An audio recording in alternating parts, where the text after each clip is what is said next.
Hey everyone, एक बहुत ही busy metro city में राहुल नाम का एक लड़का रहता था जो एक बहुत ही बड़ी एमएनसी कंपनी में एज अ मैनेजर जॉब करता था। राहुल की लाइफ की सबसे बड़ी प्रॉब्लम ये थी कि वो अपनी जॉब की वजह से फ्रस्ट्रेट होने लगा था। मतलब उसे अपने दिन भर के टू डू लिस्ट वाले कामों से और ना जाने कितने मेल्स के रिप्लाई देने से फुर्सत ही नहीं मिलती थी। और वो फ्रस्ट्रेटेड और भी ज्यादा इसलिए हो रहा था क्योंकि हर रोज 12-12 घंटे काम करने के बाद भी उसे कोई ग्रोथ देखने नहीं मिल रही थी। ना ही वो अपने प्रोफेशनल कामों को प्रोडक्टिवली कंप्लीट कर पा रहा था और ना ही अपनी पर्सनल लाइफ पे फोकस दे पा रहा था। अब एक शाम क्या हुआ कि वो ऐसे ही कुछ काम कर रहा था कि सडनली उसके सामने ऑर्गेनाइज टुमारो टुडे बुक का रिकमेंडेशन आया, जिसमें बेसिकली 6 इंपॉर्टेंट लेसन थे जिसे फॉलो करके कोई भी इंसान अपनी प्रोडक्टिविटी को बूस्ट अप कर सकता है। अब राहुल अपनी ओवरऑल प्रोडक्टिविटी की वजह से ही परेशान था, इसलिए उसने डिसाइड किया कि वो ये बुक पढ़ेगा और उसमें बताए गए लेसन को फॉलो करेगा, इस उम्मीद से कि शायद उससे उसकी प्रॉब्लम का सॉल्यूशन मिल जाए। और जिसमें लेसन नंबर 1 था, emphasize the process and not the outcome. Rahul की सबसे बड़ी प्रॉब्लम ये थी कि वो हमेशा अपने एंड गोल्स को अचीव करने पे फोकस करता था, फिर भले से वो प्रमोशन पाना हो या कोई बड़ा प्रोजेक्ट कंप्लीट करना। बट इस एटीट्यूड और माइंडसेट की वजह से वो हमेशा स्ट्रेसफुल और डीमोटिवेटेड फील करता था। इसलिए पहला लेसन जो उसने इस बुक से सीखा और फॉलो किया वो ये था कि वो प्रोसेस पे फोकस करेगा, ना कि आउटकम पे। और फिर जिसकी वजह से उसने अपना माइंडसेट चेंज किया और ओवरऑल प्रोजेक्ट कंप्लीशन पे फोकस करने की जगह स्मॉल टास्क पे फोकस करने लगा, जिसे वो टाइम पे प्रोडक्टिवली कंप्लीट कर सके। इस माइंडसेट की वजह से वो हर प्रोसेस को अच्छे से कंट्रोल कर पा रहा था और जिसके कंप्लीशन होने पे उसका कॉन्फिडेंस भी बहुत ज्यादा बूस्ट अप हो रहा था। Lesson number 2, organize tomorrow today. दूसरा लेसन जो राहुल ने सीखा और फॉलो करने लगा वो ये था कि अपने नेक्स्ट डे की टास्क का प्रिपरेशन वो एक नाइट पहले ही करने लगा था। वो बेसिकली रात में नेक्स्ट डे के सारे टास्क की लिस्ट को बनाता, लेकिन फिर उस लिस्ट में से 3 इंपॉर्टेंट टास्क को हाईलाइट करता जो उसे उस दिन कंप्लीट करना जरूरी था, और फिर उसके अकॉर्डिंग अपने शेड्यूल और टाइमिंग की प्लानिंग करता।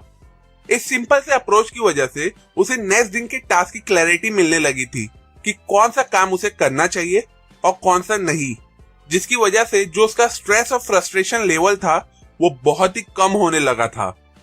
Lesson number 3, mental toughness.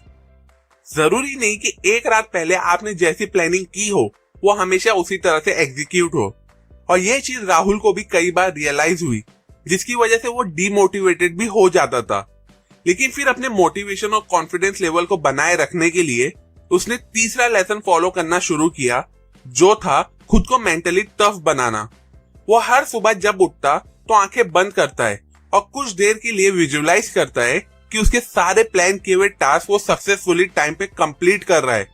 वो खुद से पॉजिटिव वर्ड्स भी कहने लगता, जिसका रिजल्ट ये निकला कि इस मेंटल ट्रेनिंग की वजह से वो अपने प्लान टास्क पे परसिस्टेंट रहने लगा, फिर नो मैटर उसे कितने भी चैलेंजेस फेस क्यों ना करना पड़े।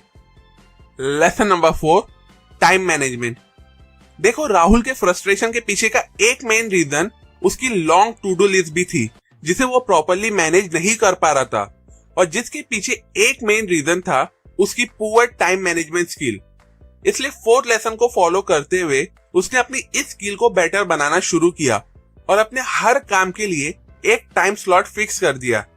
जैसे कि फॉर एग्जांपल, दिन का 3 घंटा वो अपने 3 इंपॉर्टेंट टास्क पे देता जो उसने एक रात पहले लिस्ट में से आइडेंटिफाई किया था। 1 घंटा क्लाइंट मीटिंग के लिए, half an hour mail revert के लिए और बाकी टाइम प्रेजेंटेशन के लिए। इस टाइम मैनेजमेंट स्किल की वजह से राहुल ने ऑब्जर्व किया कि वो एफिशिएंटली अपना हर काम पूरा कर पा रहा था, जिसकी वजह से उसे प्रोडक्टिव रिजल्ट भी मिल रहे थे। Lesson number 5, continuous improvement. अब तक जितने भी लेसन राहुल ने फॉलो किए थे उससे उसे एक चीज रियलाइज हो गई थी कि लाइफ में ग्रो करते रहने के लिए उसे खुद को कंटिन्यूसली इंप्रूव करते रहना होगा, फिर भले से वो पर्सनल लाइफ हो या प्रोफेशनल लाइफ। और इसलिए 5th लेसन को फॉलो करते हुए उसने डिसाइड किया कि वो लाइफ लॉन्ग लर्निंग पे फोकस करेगा। वो अपने कलीग्स और सुपरवाइजर से फीडबैक लेने लगा अपने काम को लेके, सो दैट वो उन एरियाज पे फोकस दे के इम्प्रूवमेंट ला सके जिसमें वो कमजोर था। वो हर एक वीक के एंड में खुद भी अपनी परफॉर्मेंस को इवेल्युएट करता और अकॉर्डिंगली नेक्स्ट वीक का गोल भी सेट करता। इसलिए कंटिन्यूस इंप्रूवमेंट माइंडसेट की वजह से उसकी स्किल्स इंप्रूव होने लगी, जिसकी वजह से वो और भी ज्यादा कॉम्पिटिटिव बनने लग गया था। Lesson number 6, work life balance. अपने ओल्ड वर्किंग स्टाइल की वजह से राहुल अपनी पर्सनल लाइफ पे फोकस नहीं दे पा रहा था, लेकिन फिर इस बुक की लास्ट लेसन को समझने के बाद उसे रियलाइज हुआ कि अगर उसे खुद को सच में एक पावरफुल प्रोडक्टिव इंसान बनाना है तो उसे अपनी पर्सनल और प्रोफेशनल लाइफ को बैलेंस करना होगा।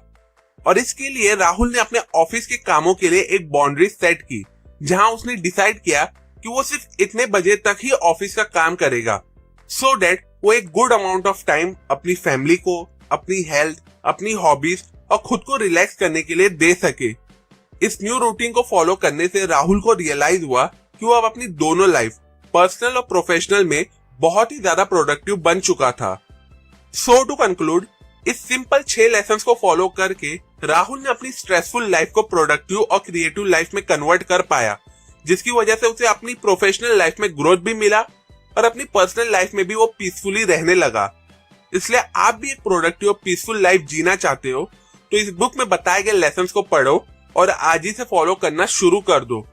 अगर आपको ये वीडियो यूजफुल लगी हो तो इसे अपने व्हाट्सएप ग्रुप में दूसरों के साथ जरूर शेयर करें, सो दैट वो भी इन इंपॉर्टेंट लेसन को फॉलो करके अपनी लाइफ को प्रोडक्टिवली चेंज कर सके। अभी के लिए अगर आपको इस वीडियो से कुछ नया सीखने को मिला हो, जो आई एम श्योर मिला ही होगा, तो इस वीडियो को जरूर लाइक करें। कमेंट सेक्शन में मुझे जरूर बताओ कि क्या आप अपने नेक्स्ट डे की प्लानिंग एक रात पहले करते हो।